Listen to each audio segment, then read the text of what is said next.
Satu-satunya gadis di rumah itu menemukan monster. Dia bersembunyi di bawah tempat tidur dan tidak berani mengeluarkan suara sedikit pun. Monster itu tidak bisa menemukannya. Lalu dia berdiri di depan jendela dan mulai berteriak. Sepertinya dia mencoba menyampaikan sesuatu kepada teman-temannya. Kemudian dia menurunkan jendela dan naik ke atap. Menyaksikan monster itu pergi lalu dia menarik napas dalam-dalam. Dia menutup jendela kamar tidur. Dia masuk ke ruang tamu secepat mungkin. Saya akan menutup pintu. Namun kemudian tiba-tiba terdengar suara dari atap. Laila harus mempercepat langkahnya dan kembali ke rumah. Satu Lira mengira dirinya aman, tetapi tiba-tiba seluruh listrik di rumah padam. Pada saat itu, suara seret-seret terdengar. Untuk menghentikan hal ini, Lira tidak punya pilihan lain selain mencabut pasokan listrik terakhir di rumah itu. Lira kemudian mengangkat telepon dan bersiap untuk menghubungi polisi untuk meminta bantuan. Namun suara seret-seret terdengar lagi. Kulkas itu juga menjadi sangat aneh. Melihat monster itu muncul di tangga, Lira harus kembali ke dapur dan bersembunyi di pojok. Panggilan sebelumnya juga diteruskan oleh iblis itu. Yang buruk adalah, suara napas Lira membocorkan lokasinya. Kulkas itu kembali dikuasai dan Lira terjebak di dalamnya. Setan itu pun perlahan mendekat. Lira akhirnya melihat wajah asli monster itu.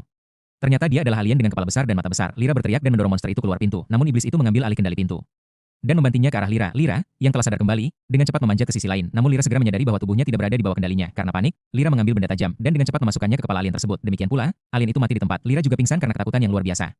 Ketika dia bangun keesokan harinya, Lira menatap alien yang terjatuh di tanah. Dan semua ini terbukti benar. Dia mencari selembar kain untuk menutupi orang asing itu. Dia mengangkat telepon lagi di rumah dan menghubungi polisi. Namun, telepon itu sudah tidak tersedia lagi. Seluruh aliran listrik di rumah juga padam. Tampaknya alien dapat mengendalikan segala sesuatu dengan listrik. Lira tidak punya pilihan lain, jadi dia tidak punya pilihan selain keluar dan meminta bantuan. Aneh sekali tidak ada seorang pun di jalan. Ambulans itu melaju tidak menentu di jalan. Warga sekitar juga diserang. Sepertinya hanya dia yang bertemu alien tadi. Malam, saat Lira memikirkannya, awan raksasa itu langsung menyelimuti kota. Terus bergerak menuju Lira. Melihat ini, Lira harus berlari menuju rumahnya. Di tengah perjalanan, Lira akhirnya menemukan tetangganya. Mereka berkumpul bersama. Angkat tangan kananmu dan lihat ke arah awan. Ini terlihat sangat aneh dan apa yang terjadi di tenggorokan mereka? Sepertinya mereka dikendalikan oleh alien. Menjadi orang kepercayaannya, Lira harus pergi dari sini. Setelah kembali ke rumah, Lira mengetahui bahwa alien yang terbunuh tadi malam sudah dalam kondisi yang sangat buruk. Asap keluar dari mulutnya. Lira menatap jalan setapak di tanah. Menyukai rasanya seperti sesuatu telah berakhir. Ketika dia datang ke taman bunga di malam hari namun tidak ada yang ditemukan. Awan-awan itu semakin mendekat dan semakin dekat. Lira juga menyadari bahwa dia telah membunuh alien. Mereka pasti akan kembali. Jadi setelah berubah pikiran, Lira pulang ke rumah dan mengambil korek api. Terangi rumah dengan lilin, 4 panci air mendidih. Gosong bersiaplah untuk pertempuran besar melawan alien. Baru saja selesai membuatnya, terdengar suara gaduh di luar rumah. Seberkas cahaya yang menyilaukan jatuh ke rumah itu. Alien yang mati itu terbang pergi seperti ini, didistribusikan di luar. Aku tidak tahu. Kemudian datanglah kedatangan alien berikutnya. Ayo, ayo, ayo, ayo. Ayo, orang asing itu hanya melambaikan tangan kepadanya. Meja itu langsung bergeser ke belakang. Pisau di tangan Lela juga dengan mudah direbut. Lila berlari menaiki tangga sambil membawa pedangnya. Orang asing itu bersembunyi di belakang Lela dan perlahan mulai bergerak mendekatinya. Saat Lela menyadari ada sesuatu yang salah, sudah terlambat. Dengan menggunakan kekuatannya, Lela menggigit lengan alien itu. Kini orang asing itu mengerang kesakitan dan lari ke arah lain. Dia melihat bahwa dia tidak memegang senjata di tangannya. Lela melihat air mendidih di atas kompor. Dia meraihnya dan menariknya ke arah orang asing itu. Aku tidak menyangka Lila akan bertingkah seaneh itu. Ketika air mendidih sudah tenang dan tiba saatnya bagi alien untuk menyerang balik, Lela hanya bisa mengangkat panci itu sebagai senjata. Saat dia mendorongnya ke pintu, cahaya yang menyilaukan itu kembali lagi.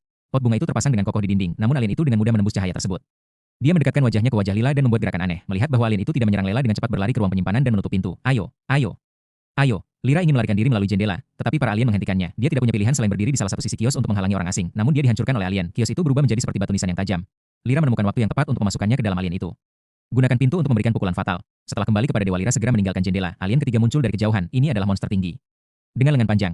Ini terlihat sangat menakutkan. Lira berlarian ketakutan. Gerakan kepalanya yang tiba-tiba itu mengejutkan tetangganya yang berdiri di dekatnya. Tetangga itu menjambar rambut Lira dan berjalan menuju para alien. Tiba-tiba seekor kupu-kupu terbang muncul di atas mereka. Langit tertutup awan. Di bawah tangan-tangan aneh alien, kupu-kupu terbang. Jawaban diberikan tak lama kemudian. Melihat pemandangan ini, Caitlin sedikit bingung. Dia dengan cepat berjalan beberapa langkah lalu lari lagi. Ketika orang yang menjawab telepon mencoba menghubunginya, Caitlin menendangnya hingga terjatuh. Saat pria itu terangkat ke udara, dia akan segera terserap ke dalam cakram itu. Tiba-tiba cahaya itu menghilang. Pria itu jatuh lurus ke bawah, sepertinya Disik menyadari bahwa ini bukanlah yang dia inginkan. Ternyata Dis pasca kerusakannya lenyap begitu saja dalam sekejap mata. Dan benda yang menempel di leher pria itu, dia mendengar teriakan di telinganya. Adegan ini, hal ini tampaknya telah membuat monster berkaki panjang itu marah. Dia tidak memberi Caitlin kesempatan lagi. Dia hanya tertawa dan lari. Caitlin berlari ke mobil, dan iblis itu juga mengejarnya dengan cepat. Untungnya, pada saat kritis itu, orang tersebut terjebak di dalam mobil. Bensin dari jalan Caitlin membangkitkan gairahnya tanpa mengucapkan sepatah kata pun. Kemudian dia dengan cepat berjalan menjauh dari mobil. Tanpa diduga, mobil itu meledak. Tampaknya, begitulah cara masalah monster berkaki panjang itu terpecahkan, tapi tidak sampai. Caitlin merasa senang. Lampu di dinding pohon itu menyala lagi. Aku melihat cahaya itu menghilang dalam sekejap mata. Pohon bercahaya itu menghadap Caitlin. Dia langsung berlari masuk ke dalam rumah. Saya tidak tahu berapa banyak waktu telah berlalu. Monster alien sebelumnya masuk loteng buku ini dipenuhi dengan pikiran dan kenangan Caitlin tentang saudara perempuannya. Sepertinya monster itu sangat penasaran dengan hal-hal ini, dan saat dia sedang melihat gambar-gambar itu, Caitlin yang bersembunyi di belakangnya tiba-tiba siap menyelinap keluar dengan membawa senjata. Saat berikutnya Caitlin tidak punya waktu untuk bereaksi. Seberkas cahaya merah tiba-tiba menjepitnya ke atap. Saat ini seluruh tubuh Caitlin tidak bisa lagi bergerak dan monster itu perlahan turun. Melihat Caitlin yang ditikam hingga tewas, dia perlahan mulai melayang ke atas. Adegan selanjutnya mungkin agak menjijikan karena monster itu benar-benar memuntahkan makhluk kecil yang aneh. Aku baru saja melihatnya berenang menuju mulut Caitlin. Mungkin inilah parasit yang mengendalikan manusia. Ketika benda kecil itu masuk ke mulut Caitlin, tiba-tiba tersentak dari mimpi buruk itu. Melihat segala sesuatu di sekitarnya, Caitlin tiba-tiba menyadari apakah semua yang terjadi padanya hanyalah mimpi. Mengenai insiden mengerikan itu, Caitlin tersenyum lagi. Karena mimpi ini sangat menakutkan, namun kejadian aneh yang terjadi selanjutnya adalah sebagai berikut. Adik perempuan yang seharusnya meninggal di masa kanak-kanak dia benar masuk ke ruangan itu dengan berjalan. Melihatnya, Caitlin merasa gembira sekaligus takut. Meskipun dia dipenuhi rasa bersalah atas perbuatan saudara perempuannya, namun dia tahu bahwa semua itu palsu. Caitlin meminta maaf kepada saudara perempuannya, lalu dia langsung memasukkan tangannya ke dalam mulutnya. Lalu, keluarkan benda menjijikan itu. Suasana berubah dalam sekejap. Sepertinya ini bukan mimpi buruk. Caitlin, yang sudah tak terkendali, berjalan ke kota. Aku tidak menyangka akan bertemu lagi dengan monster berkaki panjang yang menakutkan itu. Tepat ketika Caitlin mundur karena takut, cahaya terang itu akhirnya menenangkannya. Begitu gambar itu berbalik, Caitlin yang tidak bisa bergerak melihat banyak monster alien di sekitarnya. Sepertinya mereka sedang melakukan semacam tes pada Caitlin. Hanya ada beberapa iblis yang menusukkan jari mereka ke kepala Caitlin.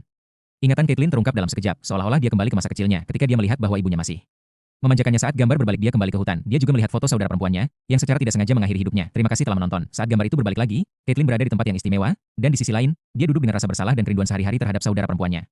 Kali ini Caitlin T.